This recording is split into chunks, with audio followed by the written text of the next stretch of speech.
We broke up our rabbit colony. And no, by that I don't mean we stopped doing colony rabbits, because honestly, I'd rather not raise rabbits than raising them in cages. So we are still sticking to our colony setup. We really like that a lot, but we've made some changes, with more changes coming down the pike to improve the situation, to improve the efficiency, and to make our rabbits' life better at the end of the day. And so in this video, I'm going to explain with you what we did, why we did it, and how we did it. And I'm going to give you an outlook on what we're going to do next, which is something that I've not seen anyone do with rabbits at all. If you've been following us for a while, you know that we first built a fairly large rabbit hutch. It was, or it still is, 12 by 8 feet. So it's about 100 square feet, 96 or so, I think, in space, with the ability of the rabbits to burrow, so they have some underground square footage as well. So it's probably more than 100 square feet that they can use. And for the longest time, we've had in there one buck and two does and their respective kids, whenever they had a litter. If you've been following us, you probably know that hutch flooded because we made the mistake of digging down, putting down mesh wire, and then filling it back up with dirt to allow them to burrow. The problem is that all of their tunnels were under, on the ground. And so when it rained a lot, all that stuff flooded, and, we lost almost an entire litter, except one, survived that one time, Charlie. So what we learned from that is that we want to always build above ground, right? And so when we rescued that lone survivor from that flood, we said we're going to keep him because he's apparently very resilient. So I built a second hutch, and we have a video for that, and I'm going to link that down below. And we really liked the way it turned out, because the above the ground setup, a slightly smaller setup we did, I think we did 6 by 4. It turned out to be incredibly convenient to attend the rabbits. They still could burrow. They had plenty of space, but it was only one doe and one buck, right? So we ended up, whenever they have a litter, there were never more than 10 rabbits temporarily in that enclosure, before we move the kids out into a, mobile rabbit tractor, and then the two parents are alone again until there is a next litter. And we really liked that approach, and we said, you know what, we're going to do something here. We're going to break up our breeding trio in a large hutch and separate them into one buck, one doe, one buck, one doe. So we built another above the ground hutch, same dimensions, 6 by 4, but a little bit taller so the kids can get in and don't bump their head. And we did that for a couple of reasons. One of the main issues with the old large hutch was that there could be 2 litters underground at the same time, or maybe with a slight delay. So whenever we had to do something, like in the case of the flood where we had to dig up the ground, we never knew exactly what was happening underground. Was there another litter maybe that we didn't know about and that we could potentially then harm or even kill by digging, and closing the tunnel or whatever. And it also became incredibly difficult to figure out what litter belongs to what doe, because at the beginning, all of the breeding trio had roughly the same coat color. So the kids had as well. They were all this, cinnamonish, sand brown. And so we never knew, okay, does that litter now belong to the first doe or the second doe? Which made tracking incredibly difficult, because we never could tell for sure how often a doe would give birth, So keeping tabs on performance and potentially declining performance over time was difficult. I mean, we are not commercial breeders. We have no interest at, keeping tabs on exact every single thing and every single, performance metric. But having a rough idea of what is happening, we figured out can be useful, And also when we had to make changes, when we had to, move them, we had to know, is there a litter underground, or is there unlikely, not a litter underground because the doe just gave birth? And for all of those reasons, we decided we're going to go with one buck and one doe per colony.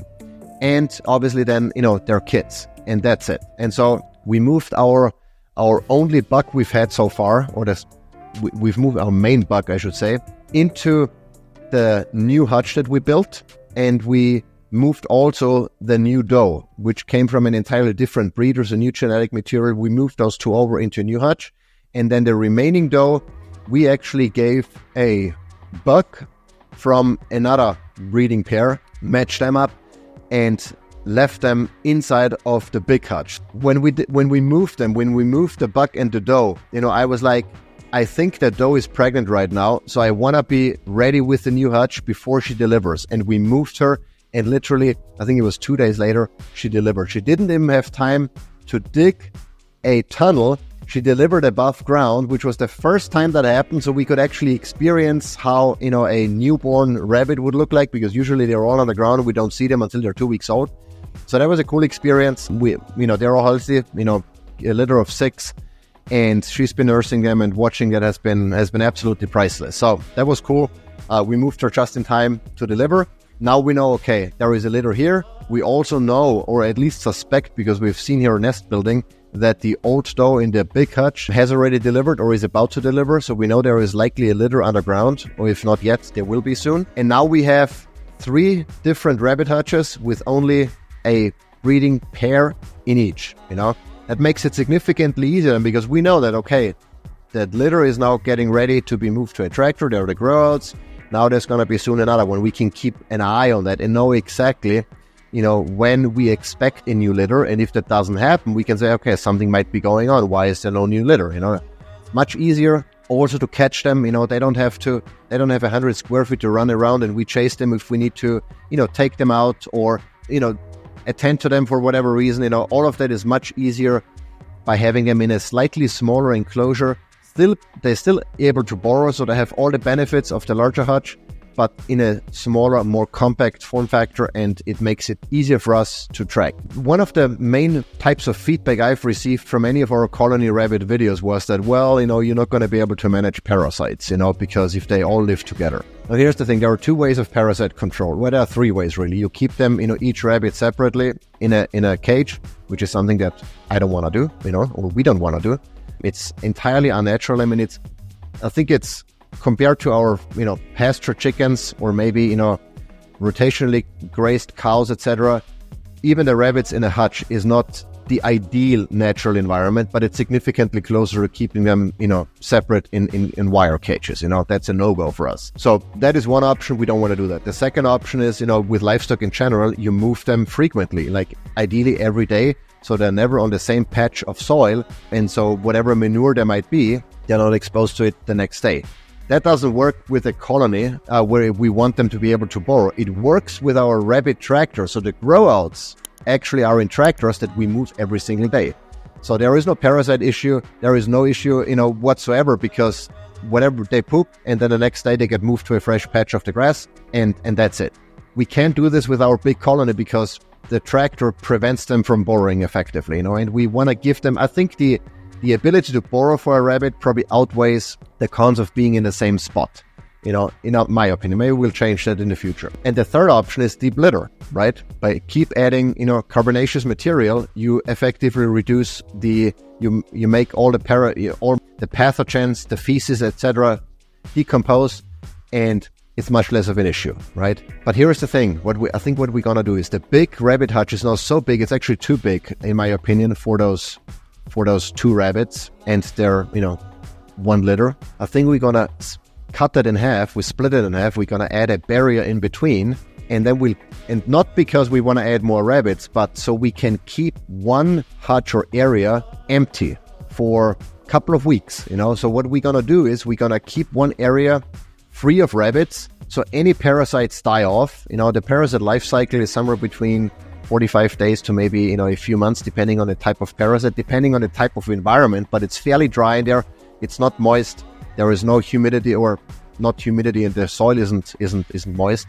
So those parasites and the eggs and larvae likely die off in a couple of weeks. Once they have died off, we move one of the ones that don't have a litter right now, we're gonna move them over. And then we leave the other one unattended for a couple of weeks before then we move another colony, into that empty and sanitized area, so to say. So we kind of add some rotational grazing, not grazing, but rotation into the mix to further reduce the risk of parasites and to keep the rabbits as healthy as possible. I'm going to talk about that more in an upcoming video once we actually started doing this and I have experienced how it works practically. So stay tuned for this.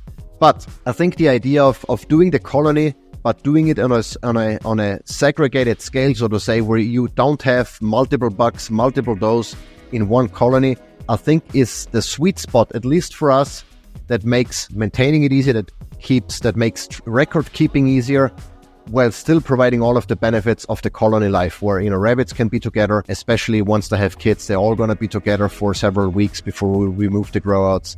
So I think it's a win-win. We really like it, and we'll obviously keep you updated and let you know if everything works as expected, or if there is anything that we learn as part of the process that might us want to go back to a larger colony setup. I don't think so, but time will tell.